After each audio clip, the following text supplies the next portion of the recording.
एक नगर में दो भाई राजू और दीपू नगर के एक गैराज में मैकेनिक का काम करते थे। दोनों बहुत मेहनती थे। एक दिन गैराज में काम करते हुए भाई मैं सोच रहा था, अगर हम ऐसे ही काम करते रहे तो एक दिन अपना एक गैराज खोल लेंगे और फिर जल्दी ही दूसरा और फिर तीसरा और जल्दी ही हर शहर में अपना एक गैराज होगा।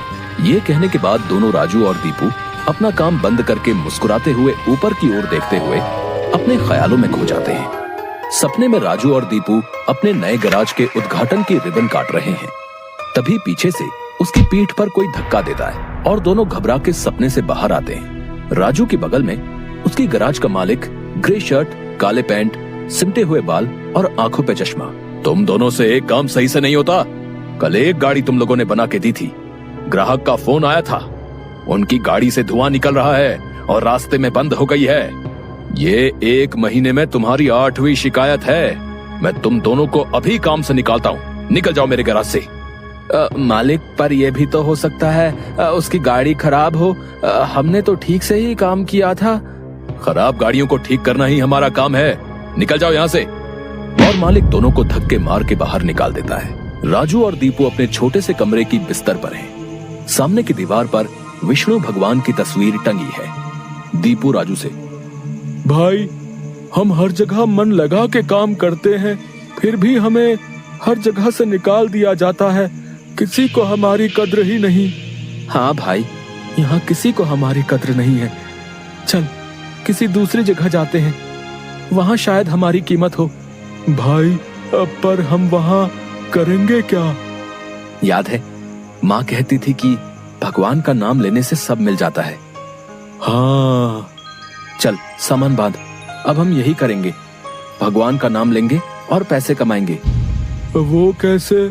अरे हम बाबा बन के लोगों को ज्ञान देंगे और उनसे पैसे लेंगे। वो तो ठीक है, पर हम लोगों को क्या ज्ञान देंगे? अरे वही जो माँ हमें देती थी। तू ज्यादा सवाल मत कर, सामान बांध। हम राजा सूर्यदेव के चंपक नगर जा रहे हैं। चंपक नगर में राजू और दीपू गेरुए धोती और गेरुई शॉल में, कंधे तक बाल, गले में रुद्राक्ष की माला, पैरों में खड़ाऊ, कंधे पे लटकी मटमैली गठरी, कलाइयों में बंधी रुद्राक्ष की माला, एक बड़े बरगद के पेड़ के नीचे बने चबूतरे के सामने। ये राजा सूर्यदेव का चंपक नगर है। हम यहीं से शुरू करेंगे। दीपू सुन, आज से तेरा नाम दीपू नहीं दीपेश्वर है, समझा? और मैं एक सिद्ध योगी। मैं यहाँ बैठता हूँ और ध्यान करता हूँ। तू नगर में जाके ये खबर फैला कि एक सिद्ध योगी आए हैं जो हर समस्या का हल देते हैं। ठीक है, मैं जाता हूँ।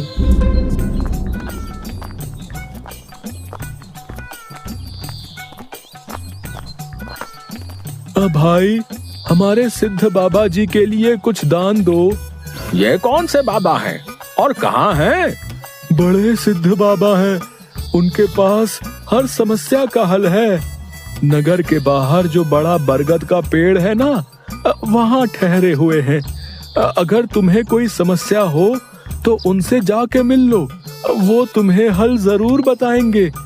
पर हाँ, दान के लिए कुछ लेकर जरूर आना। हाँ हाँ, मैं जरूर आऊंगा। औरों को भी बता दो, पूरे नगर का भला हो जाएगा। जरूर बाबा जी, जरूर। राजू पेड़ के नीचे ध्यान में बैठा हुआ है और दीपू थैले में सामान लेके उसके पास जाता है। मैंने नगर में खबर फैला दी है, जल्दी ही लोग यहाँ आते होंगे। तुम तैयार रहो। मैं तो कब से तैयार हूँ, देखते हैं क्या होता है। राजू फिर से ध्यान में बैठ जाता है। तभी नगर के लोग वहाँ आने लगते हैं और हाथ जोड़ के नीचे बैठे हैं। बाबा, हमारा काम नहीं चल रहा, कृपा करें। आप जो भी दान के लिए लाए हैं बाबा के चरणों में रखें और बाबा से गुरु मंत्र लें। दुकानदार राजू के पास पैसे रखता है और हाथ जोड़कर खड़ा हो जाता है।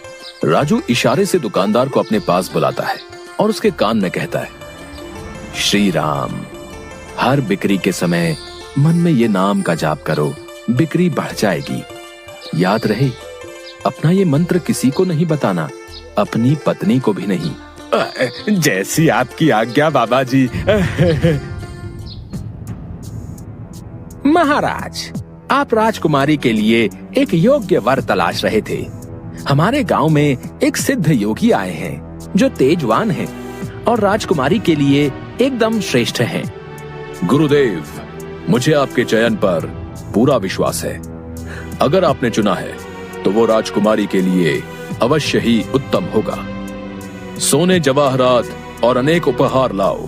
हम अभी उन महान योगी के पास जाएंगे और उनसे राजकुमारी से विवाह करने का आग्रह करेंगे। हे तपस्वी, मैंने आपके बारे में जो सुना था, आप उतने ही तेजस्वी हैं। मेरा आग्रह स्वीकार करें। राजू ध्यान से आंख खोलकर राजा को देखते हुए, जी महाराज, कहिए क्या परेशानी है आपको?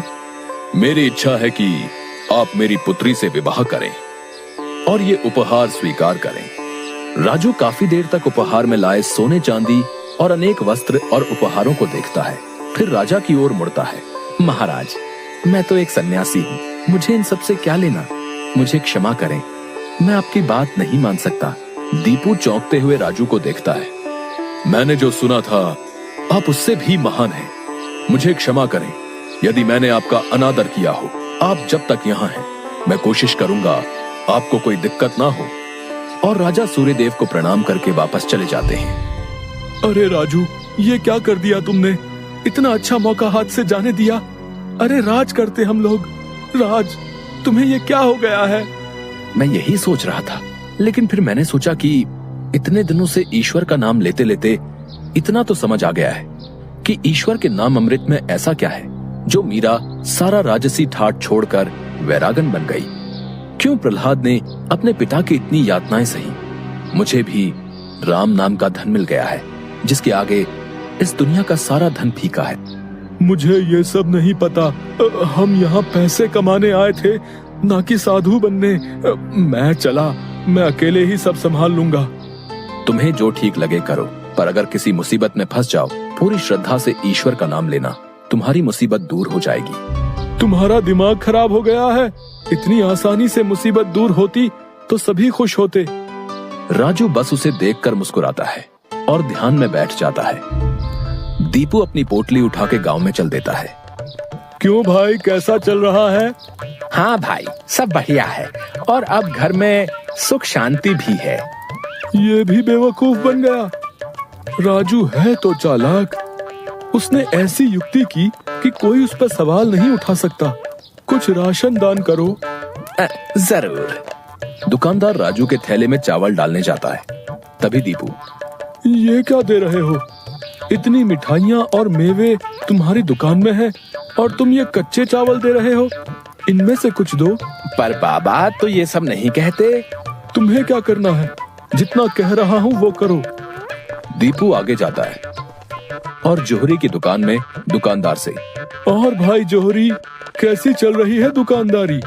बाबा की कृपा से सब बढ़िया चल रहा है। कहिए क्या सेवा करूं? बाबा के लिए कुछ दान दो। इससे पहले कि इन्हें मेरी असलियत पता चले, इनसे तगड़ा दान लेके गांव से गायब हो जाऊंगा। फिर ये लोग राजू के पीछे पड़ेंगे तो उसे समझ आएगा। बाबा के लिए कुछ दान दो। जौहरी पैसे निकाल कर देने लगता है। अरे ये क्या भीख दे रहे हो? बाबा की कृपा से तुम्हारी दुकान चल रही है। इतने सारे जवाहरात हैं, इनमें से दो, कुछ कीमती सा। जितना दोगे उससे ज्यादा मिलेगा। ये बाबा को क्या हो गया है? कोई नहीं, बाबा को देने से मेरा क्या घटेगा। जौहरी एक सोने की हार दीपू को दे देता है। ये लीजिए बाबा। अच्छा धन बटोर लिया है मैंने। इससे काफी दिनों तक काम चल जाएगा। बड़ी भूख लग गई है, कुछ मिठाइयाँ खा लूं। दीपू एक पेड़ के नीचे बैठ के मिठाइयाँ खाने लगता है। तभी वहाँ 4 डाकू, चेहरे पे नकाब, काले कपड़े और हाथ में छुरी लेकर आ जाते हैं। जो कुछ भी है वो हमें दे दो, नहीं तो हम तुम्हें मार डालेंगे। दीपू डर से अपनी पोटली उन्हें दे देता है। तभी डाकुओं के सरदार का नकाब खुल जाता है। दीपू उसे देख लेता है। अब तुझे मरना होगा क्योंकि तूने मेरा चेहरा देख लिया है। हे भगवान, ये क्या हो रहा है? कैसे बचूं इनसे?